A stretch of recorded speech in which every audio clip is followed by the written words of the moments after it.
think. Okay. Yes. Here we go. You know, Randy, I reported 4 US presidential campaigns. And I found them, the first couple I found fun.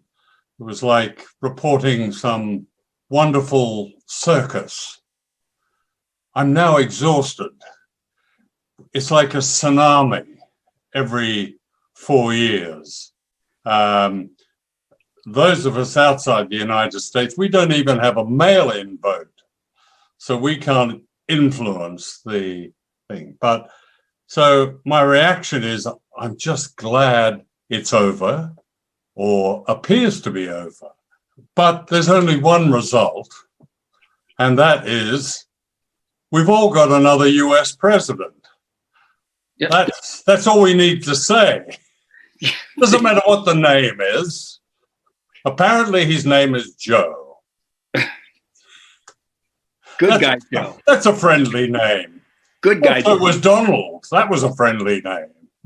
Yeah. But, you know, I mean, seriously, Biden's record is unsurprisingly the record of a man who is the embodiment of the system. That was the difference between him and Trump for me. Trump was a caricature of the system. Biden was the embodiment of the system. But in terms of wars, I mean, Obama he's the champion. 7 wars. Now, he's a nice guy, or is meant to be a nice guy. I don't know. So, but we end up with the US president. That's my reaction, and I'm, you know, you cross your fingers then. I've got to this stage in life and have not been blown to bits by a US president dropping something from the sky on me. That is almost a miracle.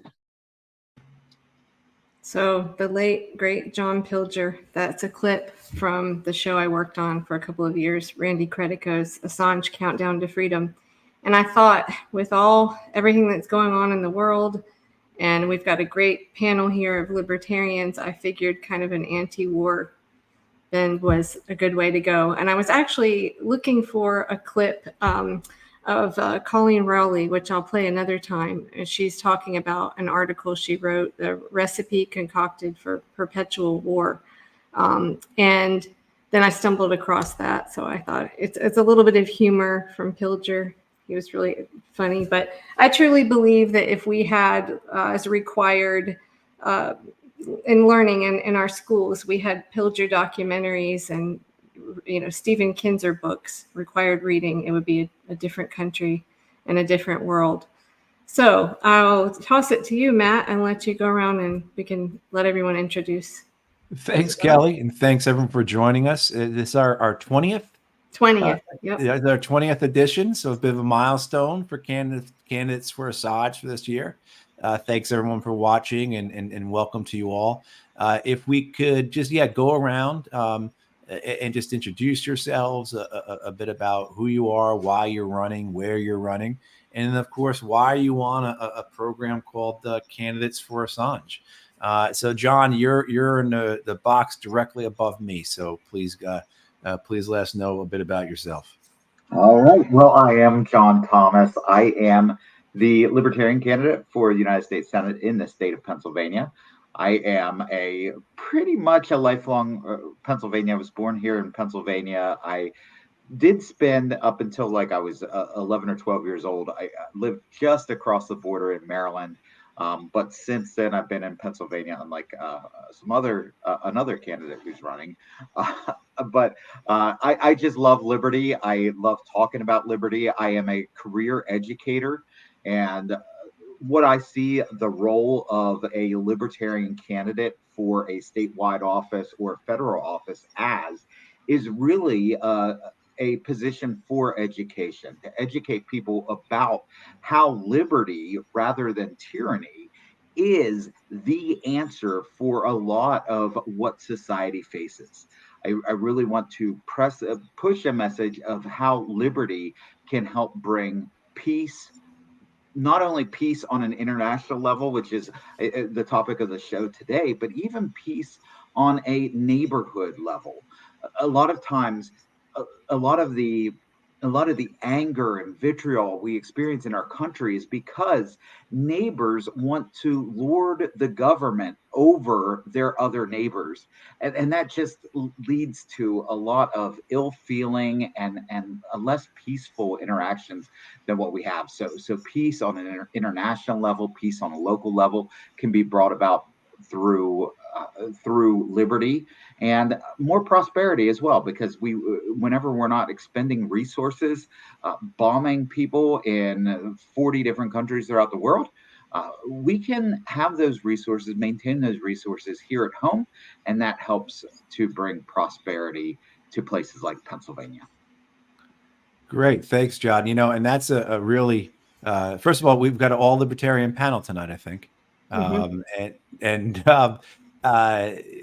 really interesting what you said there about this being on the local level and neighbors lording the government over their neighbors. And of course, anyone who's read 1984 knows what that can look like, right? So appreciate you being here, John. And Rebecca, going clockwise, you are next.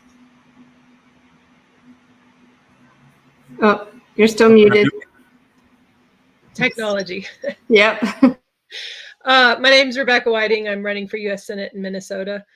My background is I'm a mom. I have a family. We homeschool. We have a farm. I have a bakery business. I got involved in the Libertarian Party, mostly through the progression of the lockdowns in Minnesota, which in Minnesota were rather draconian. Like for years we're just forced to have businesses closed and couldn't eat in a restaurant and that kind of stuff. And that is really kind of at that point, which kind of spurred me into action. But further back, I am an Army veteran. I was in 2 tours to Iraq as a combat medic. So I've always seen the system for what it is, because of my experiences when I was in Iraq, and especially as a medic, being in like the thick of stuff, right? So I was out in the line doing, missions with engineers and sometimes even the infantry battalions, even as a female. And so during very key points of the war too. So I was in Ramadi in the Al Anbar province in 04-05. And if you know your history of the Iraq war, that was kind of when things were, pretty hot. And then later I was in Baghdad during the surge, and, like I said, both times the medic. So I came out of that just very, never having anything but a very jaded sense of what the government could be, giving unrestrained power, no accountability, those kinds of things. And I really after that, it took me a long time to get to a point where I could even come on to a place like this, or even, talk about my story in public. And that's kind of, even though the lockdowns are kind of, that, an event that was just okay, you've got to do something. But really that background in the military and in the Army and in Iraq just kind of propelled me into being who I am today and for what I stand for, because I know how far the government will go against a people that, it's trying to spread democracy to. So, and having seen that firsthand. So, I'm running for U.S. Senate in Minnesota. We really needed, for us, this is a ballot access race. We had to have somebody to run.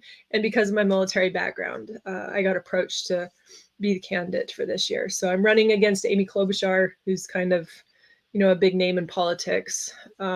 But this is an opportunity for us to be able to spread a message, especially an anti-war kind of a message that is so not mainstream, So gives me a platform to be able to do that from the perspective of being a combat veteran. So here I am.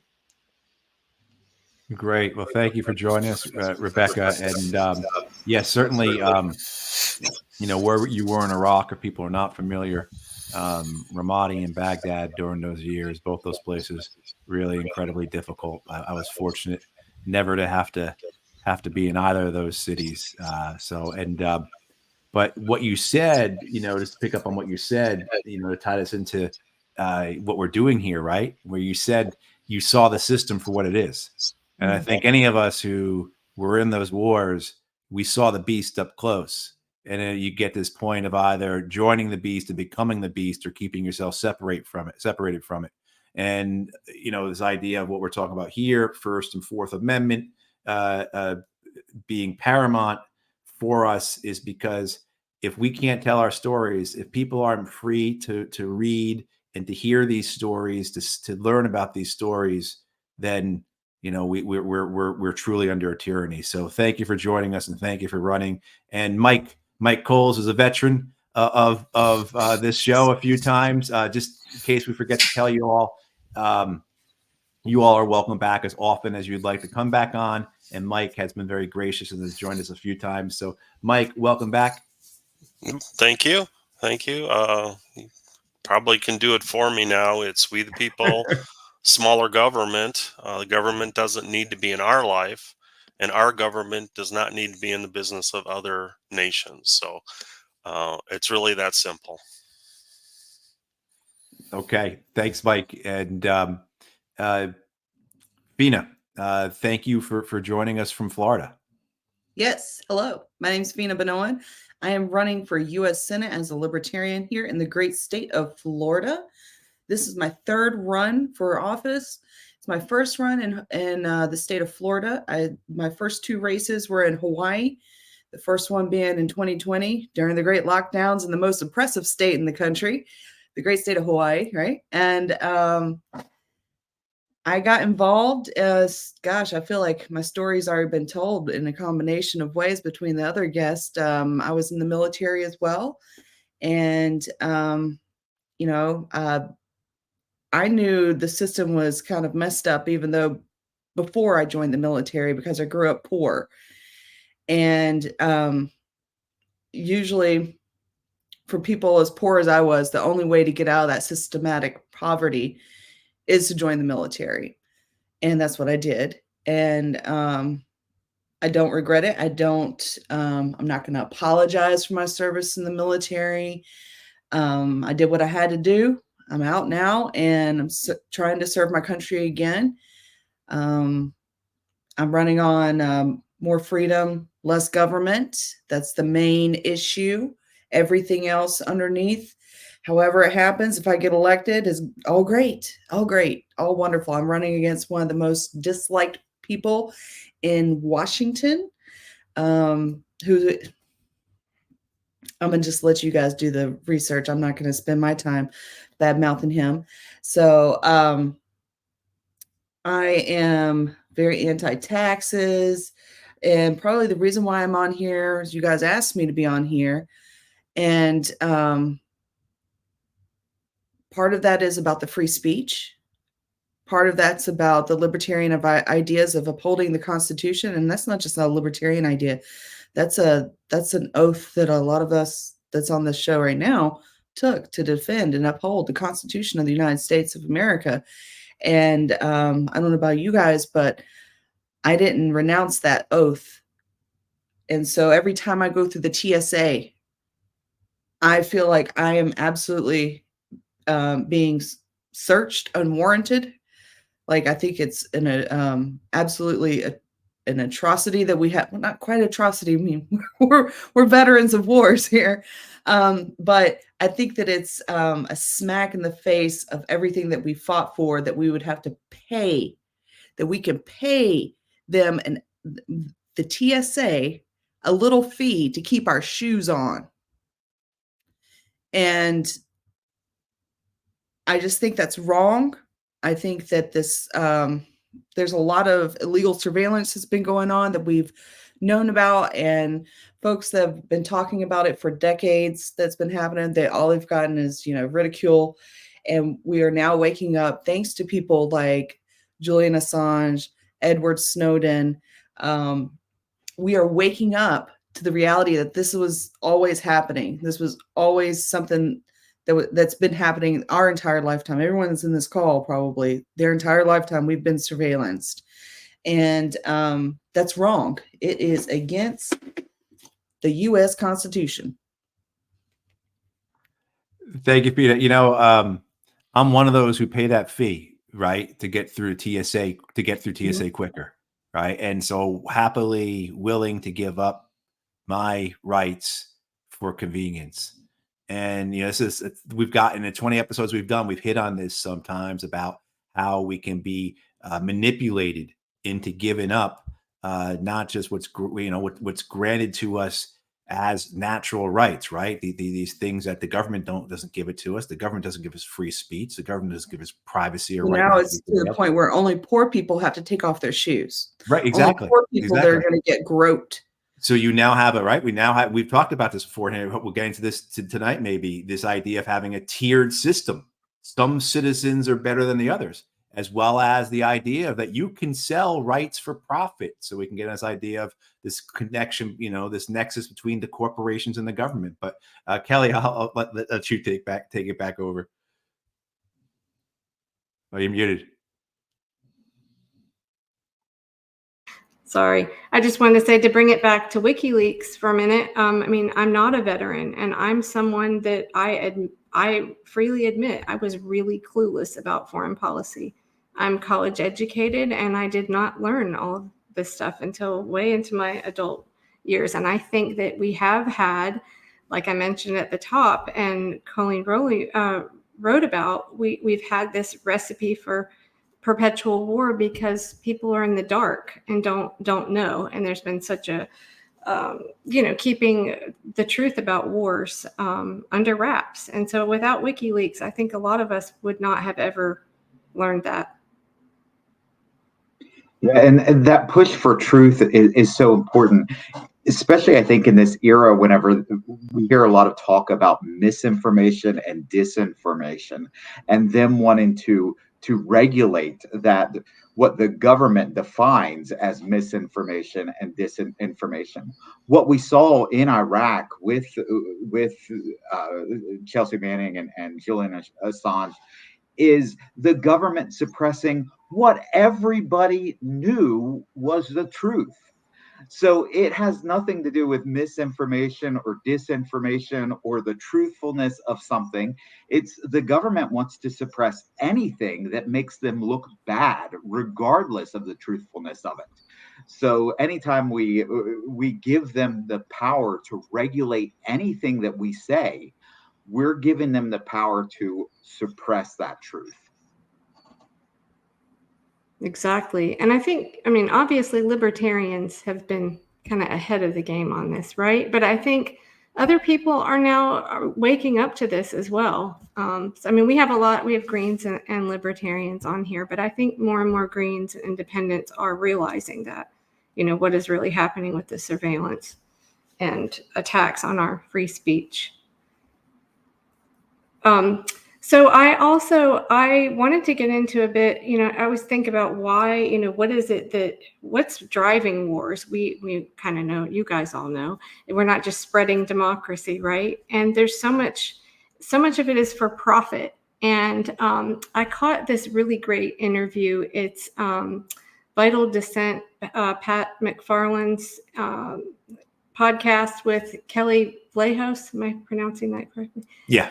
Okay. So it's about a 3-minute clip. And actually I'm going to first play the 1-minute clip that is something she's referencing. She wrote an article, and then I'll go right into her clip on Pat's show. But it's really important about Palantir and what's going on with that. So what do you think about the use of artificial intelligence, or lavender, by the IDF in identifying Hamas targets? Look, I'm not,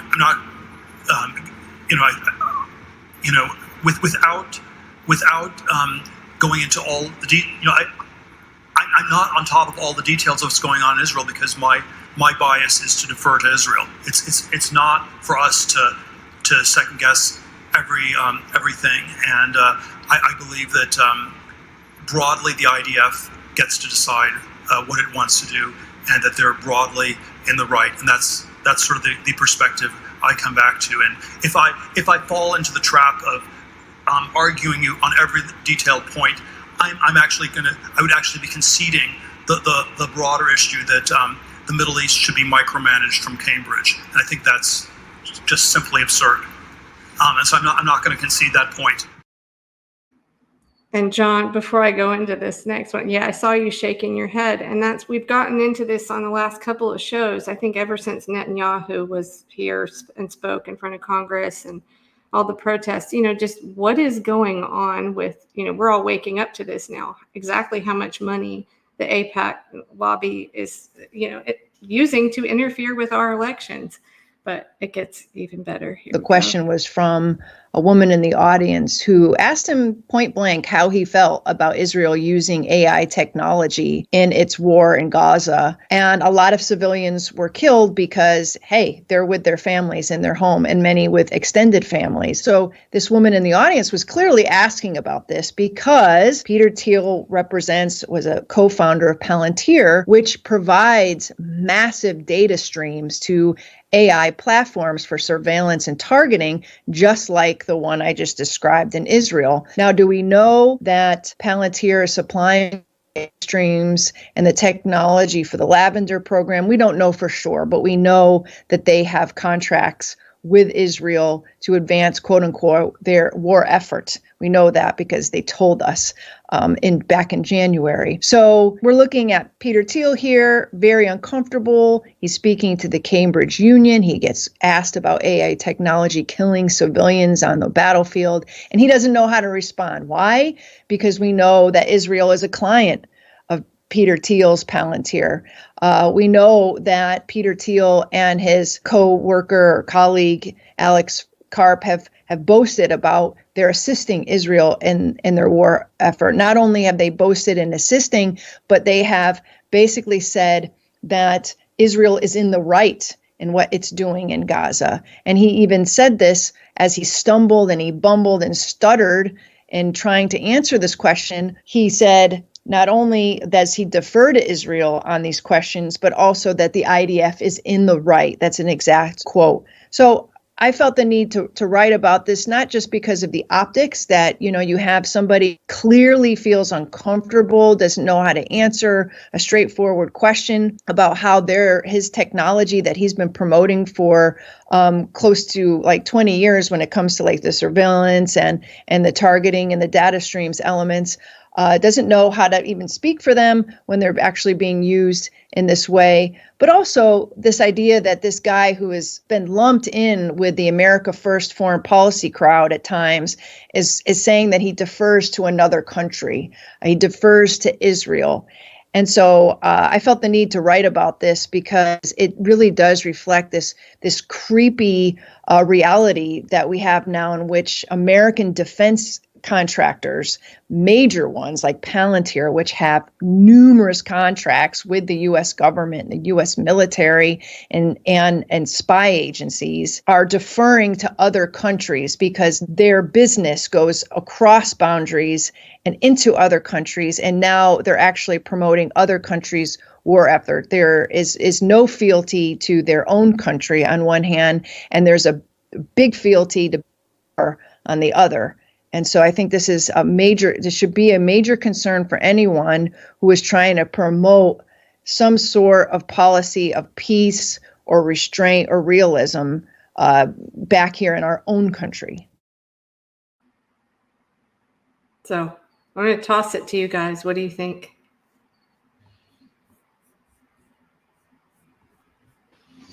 Well, I mean, we know that the military-industrial complex, the corporate interests in Washington has incentive to keep the wars going. Like they're, and I can't remember what the name of the contractors were that, like where we were in Iraq, we had, I just can't remember the name of them. It's been a while. Anyways, but like they were bringing, setting up the DFACs and like doing all this stuff on base. And then there are people back in the United States that own those corporations, right? So even though they're not dropping bombs, they're providing the basic needs for the bases to be able to function and for, soldiers to have their basic needs met. So like there's a lot of corporate interest in continuing the wars that honestly have they're not building the missiles or the bombs or the jets or, whatever it is. But still, we know that, greed can run very deep. And even people who didn't think that they would be caught up in that, when they're given a pile of money to be able to say, all you have to do is vote this way, or all you have to do is make this decision. Like there's a lot of people whose character, that's when like their own character flaws are going to be so much more obvious to them, right? So that's kind of, I don't know, I'm not even sure where I was originally going with that, but just that, the military industrial complex and the corporate interest in Washington, D.C., it runs so deep, like top to bottom, everybody's compromised. And how do you fix that at this point when you know that that's the case? Hopefully getting people like you guys elected. Vina, please. Yes. Yeah, I took notes. So that's just how I roll. All right. So first note that I took was about his backing out of the comments of, he was backing out of questioning. And he's basically saying, it's not my job. It's not my responsibility. He's not taking any kind of, he's not taking any account of like any kind of human emotion. Like it would have taken zero effort to say that that's a horrible thing that's happening. Zero effort. And he didn't. And that gets into, when we're talking about AI killing people, right? We're in this time where we cannot afford to be on the sidelines playing the hear no, see no, speak no evil monkeys and letting AI take over and letting whoever just, create this AI and prompt it into this learning cycle of hating humans, right? And I'm an optimistic type person. I feel like AI has a bright and good future, but that's only if we have the capacity to teach it empathy. We have to teach empathy to AI. We're teaching it art right now, and I think that's a good thing because through art, all things can be learned, and that's just my opinion as an artist. And to what you guys were talking about, the war machine, right? So she was I'm sorry, I forgot the name and you guys took her off the screen. It's okay. It's Kelly. Rebecca. No, what Rebecca was saying. Oh, what Rebecca said.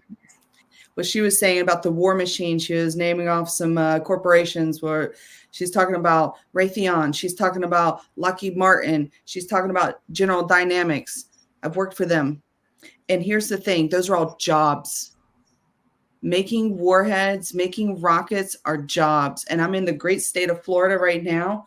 And there's another job out here in Florida and another job in California and another job in Texas as well that can do the same thing, but for the good of humanity.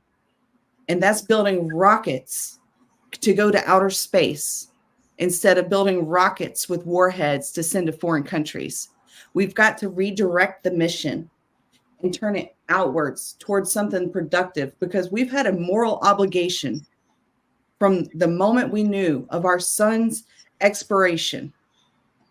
We've calculated the data. We know it's going to happen. And it's not in our lifetime. It's not in our children's lifetime. It's going to take, it's many generations from now, but it's going to take many generations to get to where we need to be, which is off this planet, expanded out into a greater universe. And we've got to start now. We don't have a good excuse to be fighting each other when the reality is before we know it, because we won't be here, we'll be dead, we'll be long dead. But we've had the moral obligation to our future generations to work together to find a way to escape this peril. And that's how I want to kind of approach the issue of not just, ending wars, but I want to put a new beginning onto the future where we work together. And I'm not recreating the wheel. I'm not starting something that isn't already started. I'm refocusing it. That's what I would like to do. I'd like to refocus it because, like I said, those same jobs that put warheads on rockets to go to foreign countries could be putting rockets into outer space and setting up for the next generations, because the next generations, the future, the next blue collar job market that's going to blow up is going to be blue collar jobs in outer space. I'm a libertarian, so I can sound crazy if I want to. All right, folks. But I'm going to tell you, blue collar jobs in outer space, because we have to put the infrastructure out there. That means construction workers. That means electricians. That means plumbers. That means, of course, engineers. But a lot of things that we have here that's building and hands-on type jobs, we're going to need those in outer space. Our space station right now is deteriorating. It is time for it to come down. That's going to be in the next 10 years. Are we going to replace it? Are we going to put something better up there? These are things that I would like to see us focusing on and going towards, instead of sending our tax dollars over to these other foreign countries so they can go and off each other. I just don't think that's a valuable use of our tax dollars, especially when we don't have clean drinking water in the United States of America for all the states, So that's I was just going to say that, Flint, I think, still doesn't have clean water. I know status quo. Right. I know Mike wants to. I know Mike wants to jump in here, but one thing, if I could throw it all out to you as well, what I'm hearing from y'all, we got a libertarian panel tonight, and I think a lot of us who aren't libertarians, I'm on the other side of y'all, I'm a green, but this idea that aren't libertarians, they're just against government and they think corporations should be allowed to do whatever they want. And the rules don't apply to them, and they can just violate all of our freedoms because it's just one big free-for-all. Isn't that what you libertarians stand for? So if let Mike please say what you want to say, but also too, if you all could kind of educate some of us more on terms of this libertarian thinking, because what we're hearing from you is not what a lot of us outside of the Libertarian Party are led to believe about what you all actually think and how you think about these things. Yeah, I'll have to think about that. But war is humanity at its worst. And if America is a shining light on the hill to the world, we have to be agents of peace. There's no other path. There's no other way that we're going to remain a relevant nation, a leading nation in the world. So whatever it takes to get out ahead, every country should have the chance to have an open and honest friendship with the United States, no preconditions to talk. And it's all about talking and negotiating a degree of happiness among the nations. So I don't know. It seems so easy instead of spending trillions on munitions and piling up bodies. Well, I keep this book on my desk because it just seems to keep coming up. But like you were talking about, the military, that's a job. So, I mean, there have to be solutions there. How do we translate all of the places in this country that are relying on these military jobs? How do we change that over into let's fix Flint? How do we, as candidates, I mean, do you have ideas of how we can do that? Well, I'd like to play the stereotypical libertarian just for 1 second and give the only defense that I can think of. The only if you can't say something nice, you shouldn't say anything at all. For Peter Thiel here, he looked incredibly uncomfortable trying to defend this terrible policy. And I want people to look incredibly uncomfortable whenever they're being as evil as that. And I've seen so many politicians who just say what he was trying to say with a completely straight face and a silver tongue. I'm glad he looked uncomfortable, because you ought to feel dirty and filthy whenever you're trying to sell war and the genocide of a people the way that he was doing it. So, I does that sound nice enough towards that particular capitalist? But John Kelly will make clips of the show, and she puts them on TikTok and everything, and I think that's probably one of the clips she makes. That's and you know what, go watch. I actually made a longer clip of Peter Thiel. Go watch that whole thing, because there's another segment that is it's atrocious what he says. But it's pure did you see evil. the whole thing? Yeah, I did see the whole clip that you sent over to me, and it's astonishingly evil. The only credit I can give him is that he looked uncomfortable saying it. Right, and that's because of all the people in the room. I mean, they had to, like, the woman sitting next to him is like, just ridiculing everybody for talking too much, and there's someone yelling, people are yelling about genocide in the background. So that public pressure absolutely makes a difference, because they had to lock down this room and only try to take friendly questions, which wasn't working.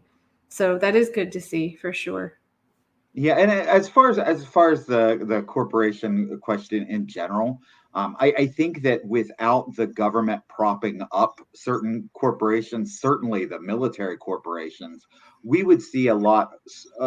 We wouldn't see such humongous corporations that we have.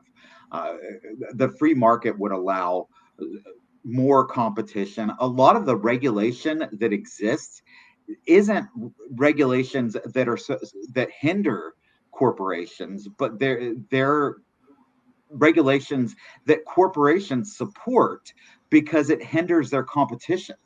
If I'm a multi-billion-dollar company, I can afford a team of lawyers to sift through mountains of paperwork. But if I'm a startup company trying to compete against that billion-dollar company, I can't afford that team of lawyers.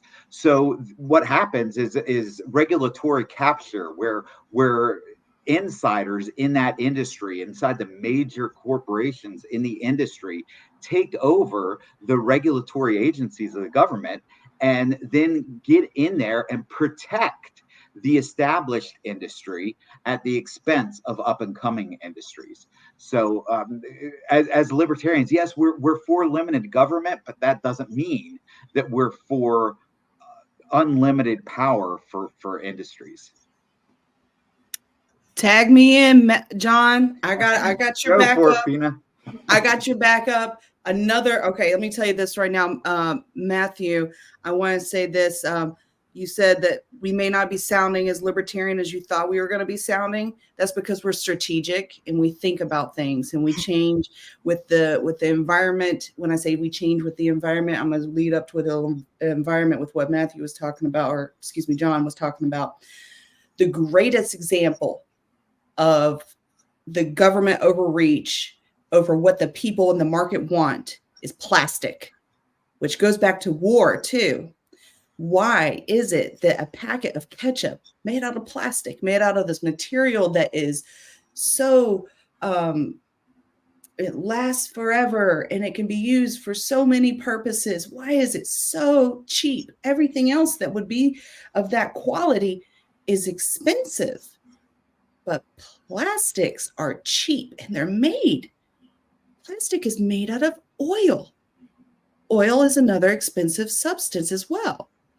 And this plastic is being subsidized, and the oil industry is being subsidized by our government, by our military security agents that are going over, they're stealing other countries' raw materials, they're taking over regimes, and then they're ensuring the safe transport of these oil pipelines. But the reality is, my generation, we want alternatives to plastic. We don't want single-use plastics, and there are so many government restrictions against any kind of new materials that, like hemp, for instance. Hemp, a great biodiverse material that can make almost probably everything plastic can make. Hemp can be used for as well to make these materials, but we shame hemp out of morality, and that's something the libertarians are against. The government being used to enforce morality, and the government being used to subsidize the war machine to give the people more of what they don't want, more of this, more trash, creating more problems with the trash. We didn't have, as another government institution, we didn't have 200 years ago, we didn't have trash bins out by our road. We didn't have that much trash because we didn't have that much plastic. So see, yes, the Greens and Libertarians can agree there too, right? I mean, I think there are a lot of areas where Greens and Libertarians can agree and work together.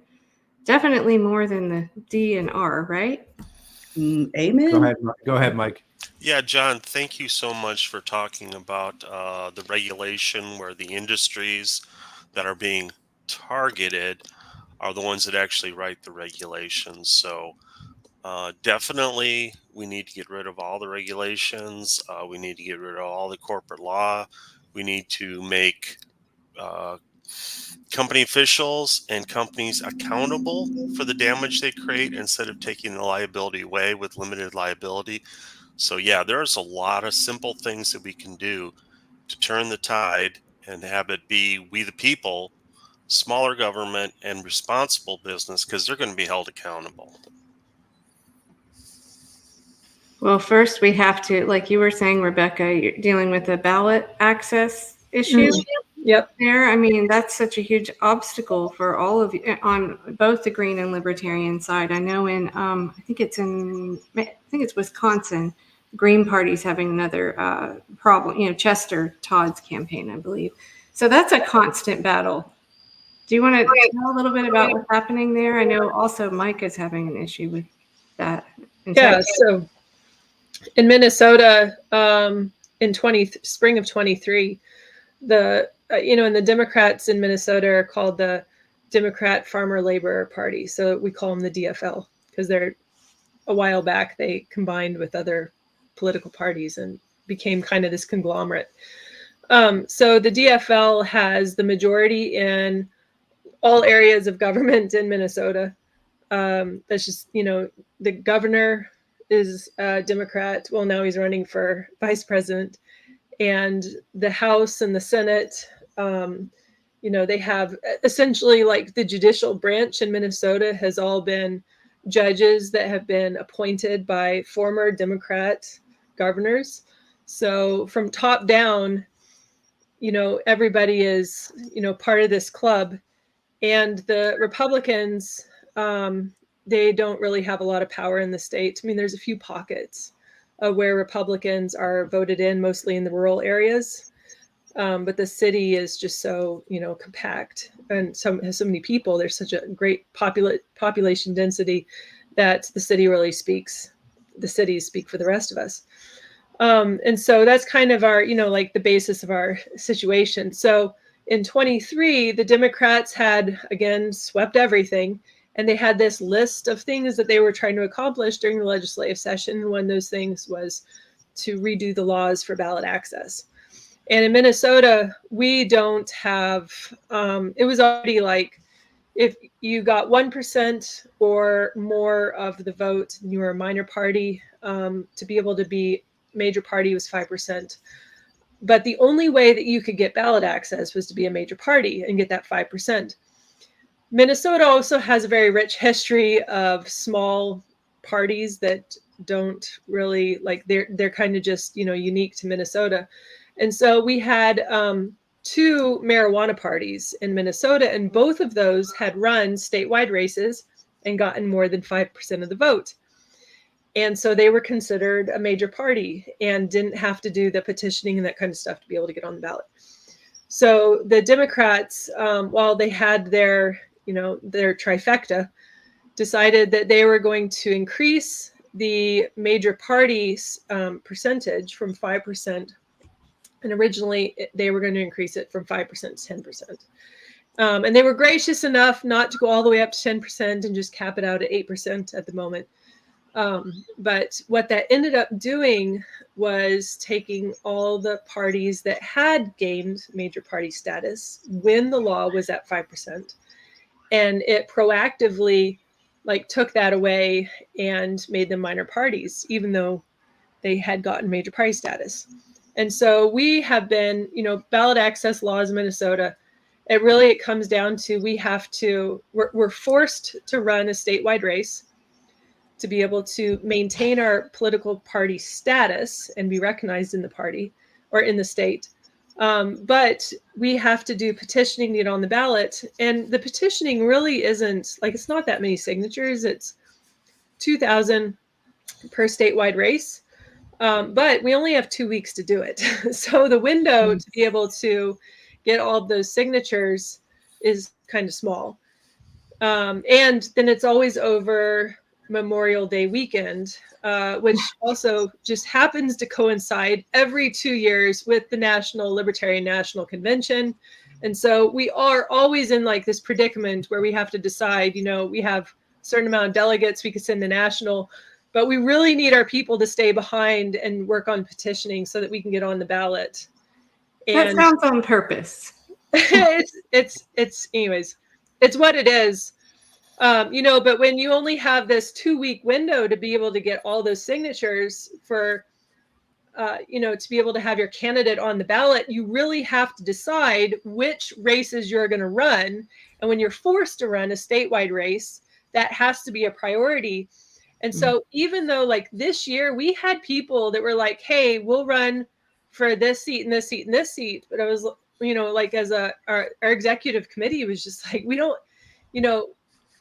if we have to do 2,000 for this run, 1,000 for this run, and because they're all a little different, that adds up really fast. And that window is so short. So even though we had the candidates that would have been willing to run to be able to get on the ballot as a libertarian and run under our party, the ballot access laws are such that, we can't overcome the petitioning to be able to help facilitate that.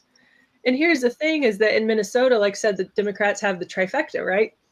Mm-hmm. I can't remember exactly what the number was, but in 22, and I'm sure it'll come out for this year too, and we'll, be missed opportunities or whatever. But in 22, there was 40 seats that went uncontested because there was no Republican running at all.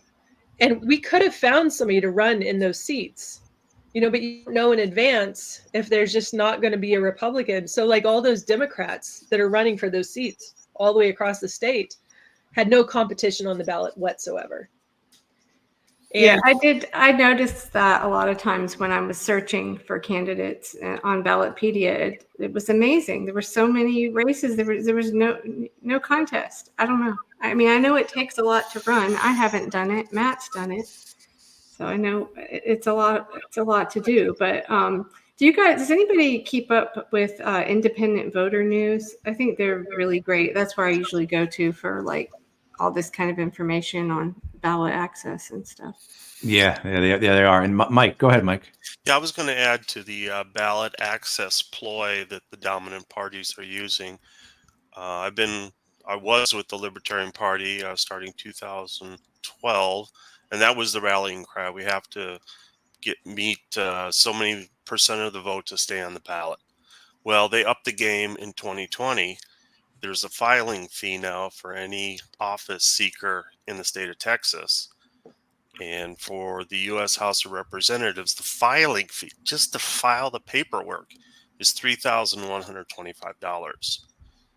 And I'm a one-man show. I got $100 from a friend for 2018. I don't have $3,125. So for this election cycle, I did file the paperwork with a signed statement that I did not submit the fee. And 2 Saturdays ago, I was told by the Texas Secretary of State that I've been removed from the ballot. So I understand all of this. And boy, I'd really like to see it go away, because we do have better ideas, and we're being shut out at the gate. We can't even present our ideas because there's so many hurdles and barriers to entry. So Right. yeah, And Mike, hopefully you got, filing fees are not going to come to Florida or Pennsylvania or up there in Minnesota, You because kidding me? we're I had a feeling it right now. $10,000 filing fee. I had a $10,000 filing fee to I run in just saw your Florida. note in the chat Yeah. about that. Yeah, really. They are in Florida for sure, with some of the highest in America. So I feel your pain on them filing fees. That was And all. Mike, That was it. Mike got, is it 30.7 or 33.7? 30.7. Yeah, for percent. 2022, I got 30.7% against an incumbent Republican. So I thought I made inroads, but met another barrier. Yeah. You know, and that's one of the things that I've noticed when it comes to running for a seat like U.S. Senate, is that there's a lot of people that are like, well, I can't vote for you because, and we all know, you know, what the next line is, right? You know, you're going to split the vote, or, you know, I'm going to waste my vote, or, you know, whatever it is. But they're just implying that you're not electable simply because you're not a Republican or you're not a Democrat. But like in the case of this seat that I'm running for, we have never, and I hear this a lot from Republicans, you're just going to, you know, a vote for you is a vote for the Democrats. But we've never had, not once, before I ran, we have not had a Libertarian run for U.S. Senate. And last time Amy Klobuchar ran this race, she won against her Republican, the Republican candidate, by 23%. No Libertarian on the ballot. So clearly, like, you know, and I think that, you know, when you're in a state like Minnesota and the Democrats have everything, the Republicans are like, well, we could win, you know, and we just, you know, this time around we're going to win, and we can't, you know, but all they're doing in other states, they're just as much of the establishment and keeping people off the ballot as the Democrats are in Minnesota. And if they were in charge in Minnesota, they'd be doing the exact same thing to the Libertarian Party. And so I realized that this comes down to being just a First Amendment violation. Like, if you don't have access to be able to vote your conscience and to vote for who you want to be able to, because the two major parties have put so many barriers and so many challenges for people to be able to get onto the ballot, then you can't exercise your basic First Amendment principle just by simply casting a ballot, because they're keeping people off the ballot with their arbitrary rules, you know? Right. That part of the First Amendment about the right to petition the government for grievances is a fancy way of saying voting and running for office. And it's if you saw today in Arkansas, it's the state court removed the ballot measure regarding abortion in Arkansas. So in cases where you have direct democracy like ballot referendums, you have these efforts by the states, by the parties, to have them removed on these specious corrupt technical grounds like you guys have all been explaining. Well, the thing that gives me hope is the low voter turnout on these previous elections, because that means there's room for people to vote for you. But John, please go ahead. Yeah, the two parties treat all of us like toddlers.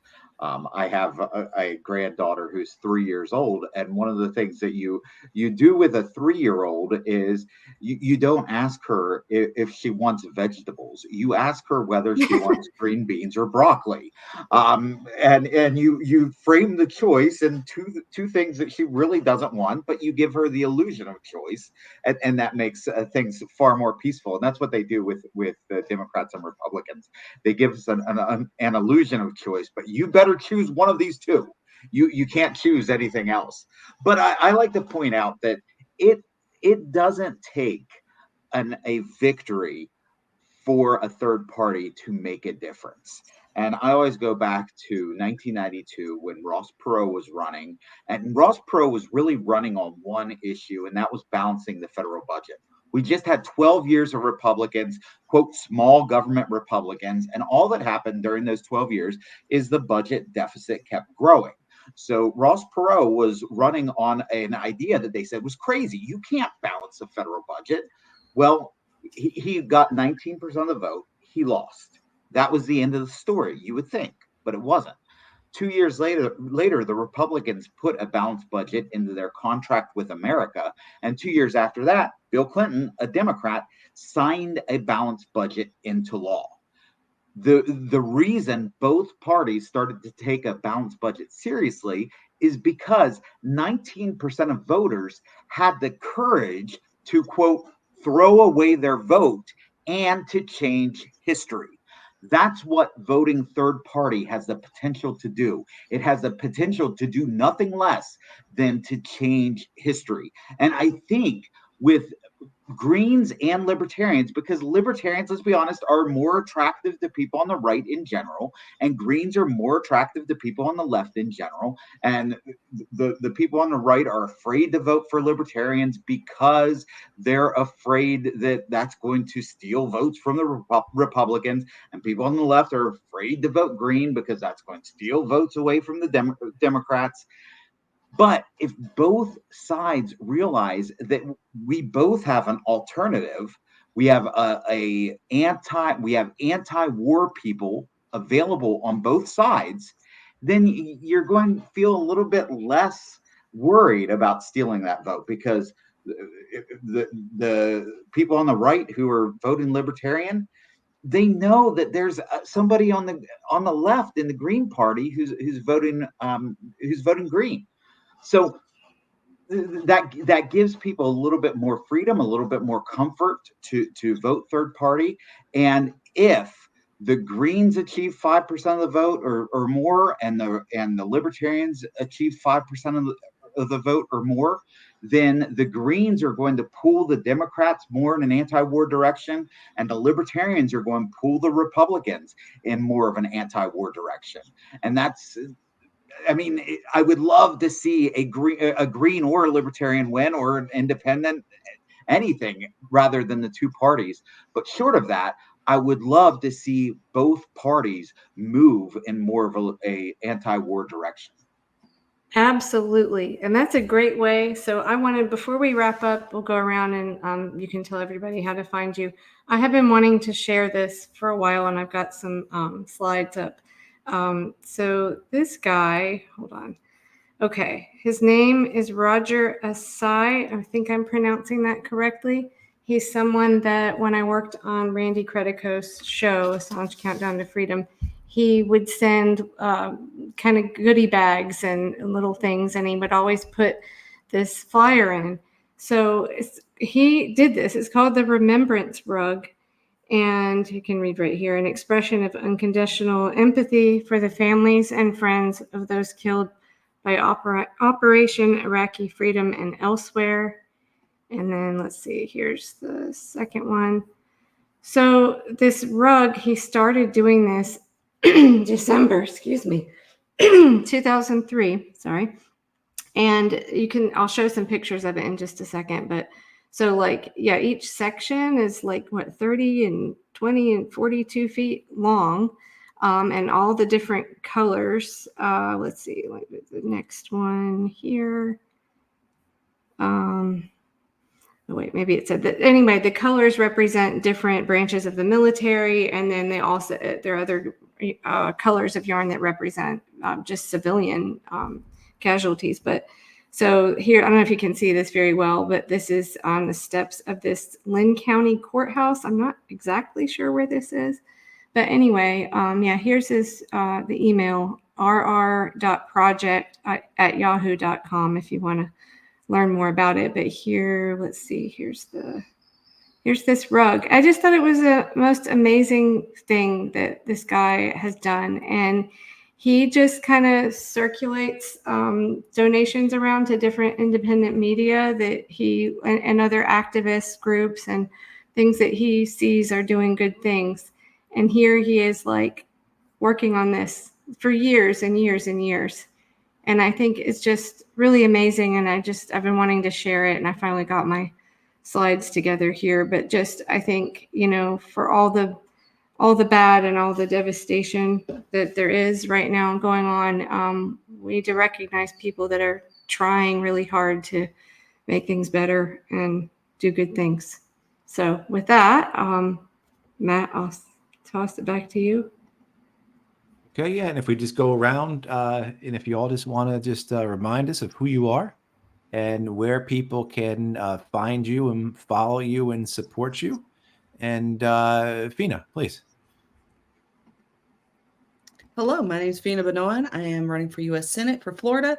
You can find me on Facebook, Instagram, Twitter, Twitch, YouTube, all the social media platforms. You can just look up my name. You can even just Google my name. It's FEE to the NABONOAN. I also do a weekly podcast that features libertarian candidates from across America. I'm gonna have some of them on the show coming up pretty soon. That's on the show tonight. And it's hosted by two libertarian candidates that are running for U.S. Senate that are both veterans. We have a presidential update at 12 o'clock on the dot, and that show comes on Tuesdays at 11 a.m.